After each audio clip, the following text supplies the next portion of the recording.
What to expect from the Brooklyn Nets this summer, looking back at an offseason that had moves that might be putting the team in the right direction. We're going to break it all down with Caleb from BrooklynNetCast right after the theme music. You are Locked On Nets, your daily Brooklyn Nets podcast. Part of the Locked On Podcast Network, your team every day.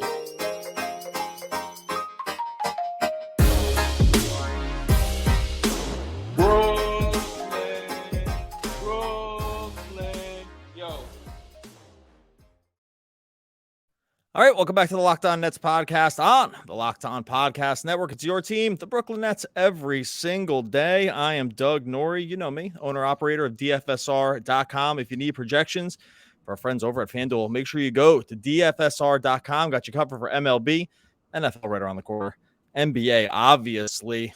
Go over there, free trial. It's all there for you. No Adam Armbrecht on the podcast today. That's okay. Huge upgrade. We've got Caleb from BrooklynNetCast. If you are over in the Twitter streets, you are I'm sure at this point, well acquainted with the work of Caleb and his team from BrooklynNetCast. Going to be talking all things Brooklyn Nets on this one. Caleb, how's it going, brother? Good. How you doing?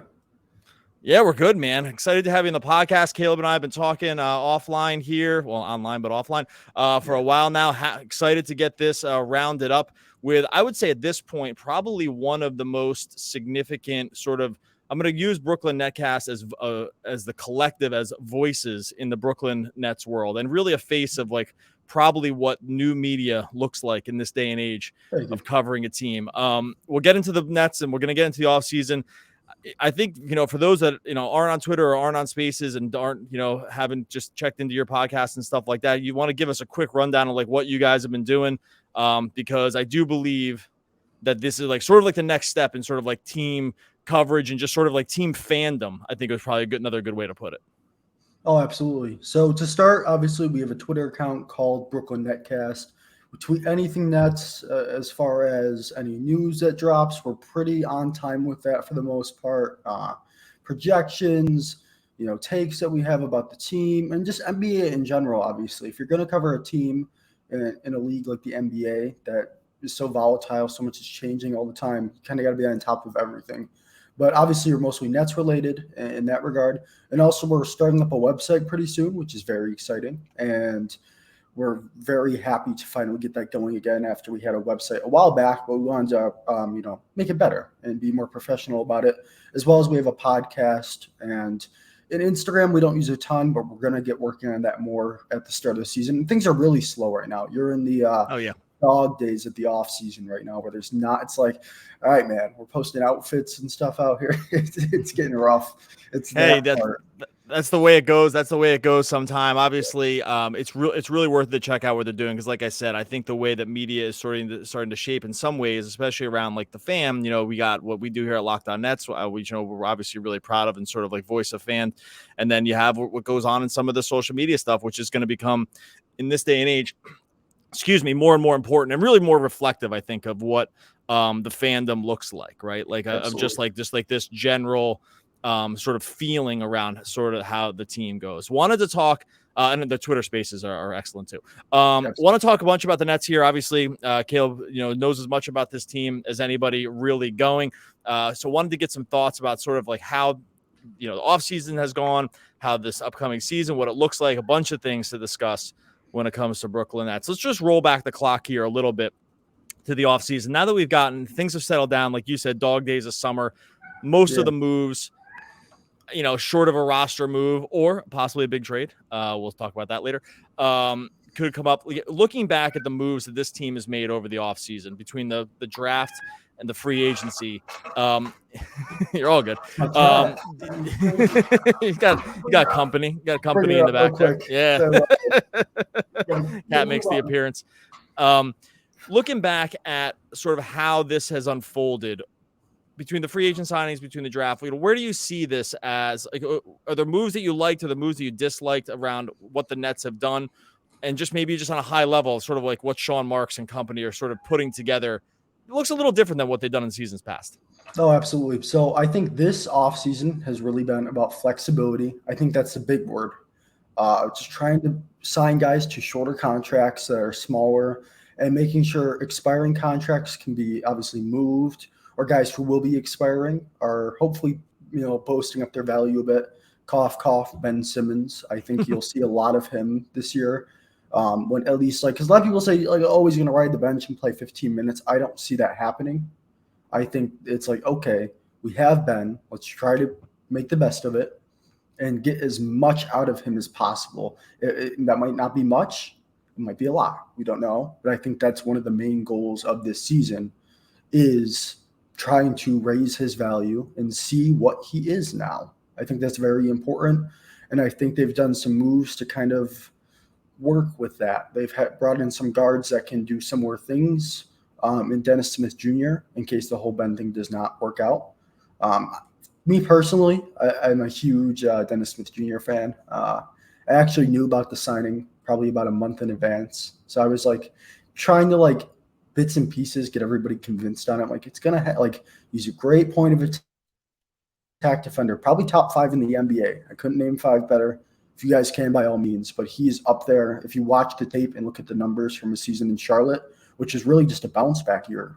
And he was the one real bright spot on that team outside of Mark Williams. I don't know, he's been really, really nice there as a rookie. So they're building something somewhat special over there outside of their number 3 pick or number 2 pick rather. That should have been 3rd. But he was absolutely amazing. And I know his shooting is questionable, but the rim pressure he creates, the feel he has for the game, his passing, and his defense is just outstanding. And he can guard multiple positions. I mean, there's clips of him blocking Kevin Durant, blocking Paolo, locking up guys like Steph to send it to overtime. So he's one of the premier defenders in basketball. Obviously, we're a pretty defensive-minded group, it seems, and I'm very happy to have him added to that. And I think he is a quite significant upgrade defensively over Sumner. Offensively, he might be a little bit of a downgrade as far as scoring goes, but as far as facilitating and passing, he's far better at both of those things. So I really like the Dennis Smith Jr. signing. Also, there's no risk, so I don't know why people are really mad at it. You're signing him to a vet minimum. It's kind of a prove-it year for him, and I think it's the perfect place for him to prove, hey, I'm in New York. My defense, here's what I look like next to a defensive player of the year caliber guy, Nick Claxton, and the same with McCall, who did take a step back defensively, but I think it can kind of put it under a microscope. Hey, this is what I am. Yeah, with DSJ, it's funny too because when you think of a POA defenders, right? It's like Alex Caruso, it's like Drew Holiday. The list isn't too long of guys that actually pop. That actually Lonzo used to be like this, but he's kind of out of the mix now, right? Yeah. These guys that really pop. And you're right, and that's becoming sort of an industry sort of standard idea around his defense, and something the Nets really just haven't had. They have willing defenders, but not sort of move the needle kind of guys. It's hey, can you switch enough, and can you just last? It could be more than a speed bump, right? And then we've lived through the Patty Mills and Seth Curry days of just you're less than a speed bump, right? It's you're actually targeted as you're an having accelerator. Exactly. Yeah. Right. It's real Matador stuff. No, so I totally agree with you around these kind of signings. And then would you put along with him, I'll kind of lump them together because it's Lonnie Walker, I guess Darius Baisley to a lesser degree. I mean, those are the other sort of free agent moves that they made. Do you find those to be sort of along a similar idea? Right, as they're not the same they're not the same players, obviously. So I'm not contending that, but just is the thesis the same with these other guys as DSJ? It's athleticism. Yeah, adding athleticism to a team that hasn't had athleticism since. Oh, good Lord! I mean, this team has been unathletic for what? I mean, we can call that 2018 Nets group a little athletic, but even they were lacking. Stretching it. That's really stretching it because Dinwiddie's pretty athletic. I'll give him that. Dinwiddie is. But D'Lo never was. Karras was, but he was never healthy. And then you had Jarrett Allen, and then it was a bunch of, kind of vets. Rondé was always really athletic. But yeah, I mean, we haven't had an athletic team in over a decade. I think that's more. And then you get guys who grew roots in the lane, like LaMarcus Aldridge and Blake Griffin, who were the opposite, right? It was super old. You can't get more Yeah, you Right. can't get more unathletic than LaMarcus Aldridge. I love LaMarcus Aldridge, Yeah. but I mean, what was his vertical? Like, I know that vertical doesn't matter that much, but could he? It matters a little. Like, how high could he jump? It was like you'd watch him. It's like, all right, man, he's like 7, 8 inches off the ground when he jumps as high as he can, and that might be even pushing it. But yeah, I think it's athleticism. I really do like the Lonnie Walker signing. Obviously, it's also a vet minimum, and I think he is in the same boat. And it's, hey, I'm a damn good basketball player, and I'm going to show it here and probably a larger role, not as much for Dennis Smith Jr. because he was starting in Charlotte. But obviously he knows he wouldn't be with LaMelo coming back. But it's for Lonnie at least. It's, hey, I want a bigger role. I can shoot the 3-ball well. I'm extremely athletic, and I will work on the defensive ends night in and night out. He may not be the best defender, but he will go out there and give you everything he has on that side of the floor, but does provide some really nice offensive juice. The 3-ball, when he gets, locked and loaded and really starts cooking, look at the playoff game. Was it game 5, Lonnie Walker, or was it game 4 that he went off against Golden State? It was. I'll look it up real quick. The Lakers kind of swapped a bunch of games around between who was gonna. It was game 3 against the Warriors where he scored 15. 3. Yeah, and then he was kind of relegated. It kind of dropped off. But the Lakers were in this situation where it was like they were just hoping for a sort of one-offs from a bunch of guys there through the playoffs. All right, we got a bunch more questions for Caleb here. Ben Simmons. We'll talk about some lineups we hope to see this year. Got to get into Cam Thomas too, because my man Cam Thomas has become real polarizing among the Nets fans. Absolutely. We're gonna get into that here in a second. First, gonna tell you about our friends over at FanDuel. Take your first swing at betting MLB on FanDuel. You can get 10 times your first bet amount in bonus bets up to $200. That's right. Just bet $20 and you'll land $200 in bonus bets. And here's the key: win or lose. It's $200 you can spend on betting everything from the money line to the over-under to who you think is going to hit the first home run. And if I just get away from MLB for 1 second, I will say FanDuel just posted their win totals for the Brooklyn Nets and all the other NBA teams. They set the Brooklyn Nets 37.5. Caleb and I are going to get into that here in a second as well. Everything you could ever hope to imagine for betting is over there on FanDuel, on an app that's safe, secure, super easy to use. When you win, you get paid instantly. No better place to bet on MLB than FanDuel and NBA, America's #1 sportsbook. Sign up today. Visit FanDuel.com/lockedon to get up to $200 in bonus bets. That's FanDuel.com/lockedon. FanDuel, official partner. Great job, Doug. Great job. We did it. Love it. All right. Actually, let's just go into that real quick. So, the 37.5 over under posted by FanDuel as a little juice on the over too, -115. So maybe we end up somewhere like around 38.5, at least. Like in betting, these are like sort of like non-liquid markets, but whatever. I had originally set my number at 39.5. When you set, so I was 2 off, and I think I'm going to end up being 1 off. But what do you think when you see that number? We'll get into some of these players, but 37.5 wins. Do you think that's low? You think it's high? You think the Nets are sort of like bound for a higher number than that? Like, How does it pop off the page for you? I'm gonna put a lot of money on the over. Yeah, I was thinking you said that. How come? So my thing is like some other people share this line of thinking with me, and I think it's been relatively accurate over the years, is when there's a team in the Nets situation where it's like they have a lot of really solid basketball players and most of them are pretty damn durable and they're a deep team, they're bound to overachieve that in the regular season because teams with stars will be having those stars take games off. Some teams aren't as durable as the Nets. Obviously, like Cam Johnson's not really durable. He's had some injury concerns, but our best player just happens to be Iron Man.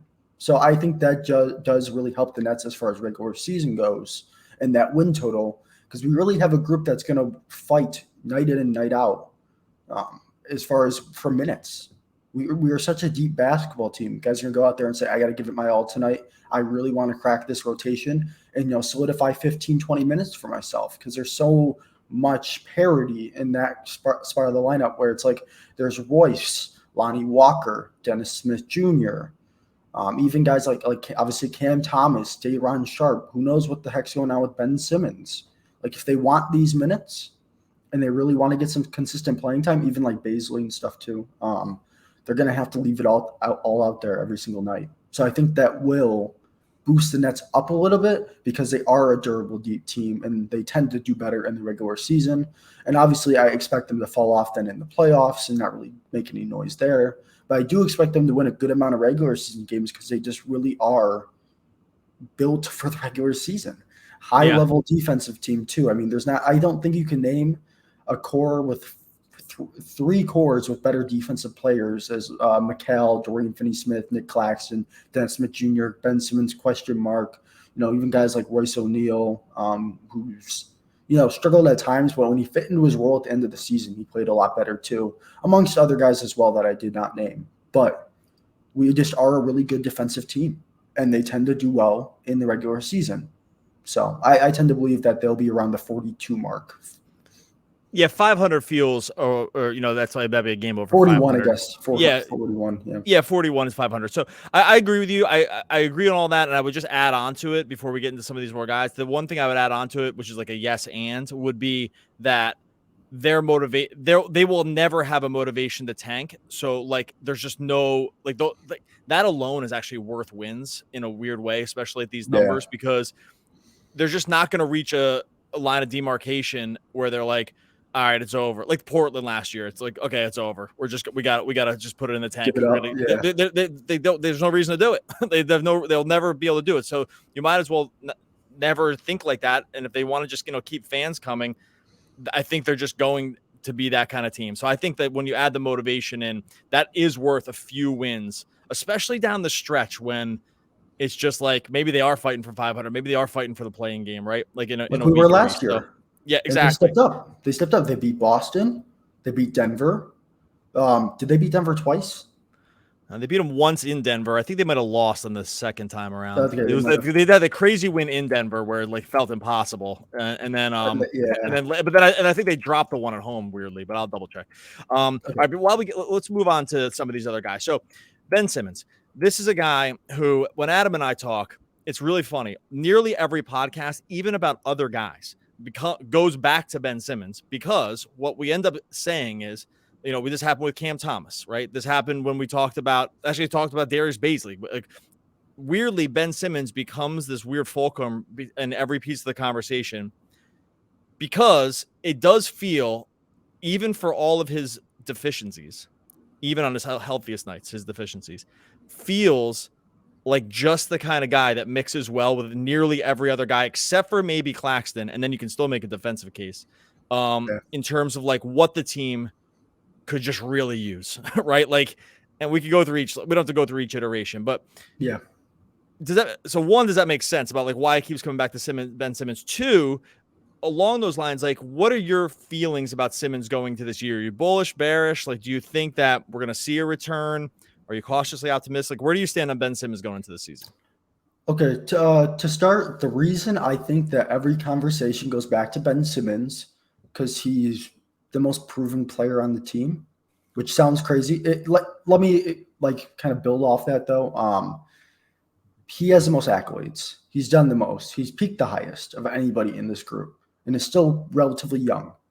So when you look at it, it's okay, this is the most accomplished guy on our roster, and he just happens to be an amazing passer and great defender. And we don't need the defense as much. Obviously, you always need defense, more the merrier. But it's passing and facilitating and be able to orchestrate an offense, especially transition, which I feel like we're going to be in transition a ton just based off how good we are defensively. So he kind of is the perfect piece that we need. Obviously, the fit with Claxton, people don't love, but Claxton's best scoring output was quite literally next to Ben. Not when Dinwiddie was starting point guard, but when Ben was. And not when other guys were filling in for Ben when he was hurt before the trade. It was when Ben was when Claxton had his best scoring output. And they were the best probably version of themselves defensively with Simmons. So also we struggled rebounding. You really need the rebounding. He's arguably the best rebounder on the team. You can make a case for other guys, but I don't really see much of one. I think it's Simmons. So that's why the conversation keeps going around him is we really need a facilitating point guard. We really need rebounding, and we could use a little bit more athleticism and, a guy that has proven he's great in this league and has fallen off, but we kind of optimistically hope he comes back. So are you optimistic about that? So I guess that's my next question is like, do you have I stand in the cautiously optimistic, like I really want it to work, but then when I do have moments where I feel like reality sets in and it's just I find it very hard to make the case, but that could be just me being pessimistic. Like, are you hopeful once we're past we definitely need him to be the best version of himself for this team to sort of peak. Are you hopeful that there can be a return for his play this season? I think he will play like he did in November when he's healthy. If he's healthy, I should say, rather. That little late November stretch where it's like, oh, wow, Ben's, scoring a little bit here and there. He's facilitating well. He's rebounding well. He's defending at a high level. I go back to that Milwaukee game where we did beat Milwaukee, and it was Claxton and Simmons that won us that basketball game. I don't know if you remember that game, but Claxton went crazy, and Ben Simmons was playing absolutely amazing defense all game long and really hitting Claxton every stride of the way. And I really do think they do work a little bit better than people give them credit for. I understand the spacing concerns, but Claxton played his best basketball next to Ben Simmons, and that's fact. Statistically backed, everything. The eye test says as well. Played his best basketball next to him. So and that game he was 12, 11, and 8. And it was like right before Christmas. I think that's one you're referring to. Against Milwaukee. Yeah. And then by the way, just to piggyback your November point, just to sort of like put an exclamation point on it. Yeah, he had a stretch where he was essentially like a double for about like 7 games in November, and then it kind of came and went, but this was definitely his best stretch. It was like basically I would call it like November 15th through just basically through that Milwaukee game, honestly.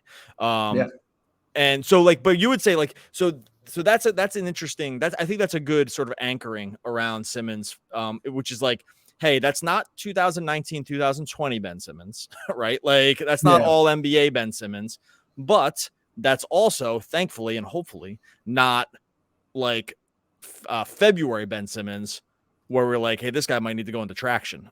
We might just like, oh, he might never play again. Right now. Okay. So I think that's a good sort of, like I said, anchor into expectation because it's reasonable without being like maybe overly optimistic. And people can't say that version of Ben Simmons is gone either. Like you can't use that argument can't be used. I see people say that all the time that this version of Ben's gone. Well, that version of Ben Simmons clearly is not, it happened last season. Right. And while he was battling injuries. So it's going to be hard to argue that he can't be that again because it was literally last year. I think if you get him too in that version, and if you do the Dinwiddie hero swap thingy, I don't know what the hell you want to call it. I think that's a really solid basketball team and well-rounded all the way around. Yeah, and like I said, I think this is the first thing I'm looking for when it comes to preseason, even when it just comes to like the lead up to that is like, what does he look like? And this is one of those ones I really actually usually hate to use eye test. I really kind of lean more towards statistics most times. Simmons is the one guy where I'd be like, now this is going to be an eye test thing right out of the gate because you could just see it. It was night and day. You do not need to watch a lot of basketball sort of to know when he looks really comfortable and when he doesn't. I'm going to get to the trade thing before we get out of here, but I do want to ask you about Cam Thomas. We did an episode the other day about Cam Thomas and just like sort of like trying to predict his future with the Brooklyn Nets. Again, a very polarizing guy even within the Nets community. And I have a feeling very polarizing, even with the organization itself. What are your thoughts on like what do you think Cam Thomas? Let's put it this way: is Cam Thomas on the Nets at the end of this year? Let's start there. Do you think he makes it through the season as a Brooklyn Net? Yes, I do. Simply based off the fact that he has another year after this one, that you can keep him under contract very cheap, and you don't find scoring like his often. So even if it is like in theory, like some people think he'll be basically riding the bench, it just happens that guy riding the bench can give you 30 on any given night. I shouldn't say any given night, but I think the point's very clear. When he gets the ball consistently and he plays like 30 minutes, he's going to get you like 25, 30. Hands down. So with that, do you think the Nets have underutilized him then? Because this is another sort of bone of contention within the community, which I'm sure you've done probably nearly countless hours on, is like the idea of like what is actually happening here with him, that there is a massive disconnect, it would seem, between like what he appears to be able to do and what the Nets are willing to let him do on the court, right? Like, what do you think is what is going on there, you think? He's not good defensively. Not a good passer. Tunnel vision at an all-time high. I think that's the main issues. But like the one thing that really bothers me that people say a lot is that he can't catch and shoot. Oh, that's wrong.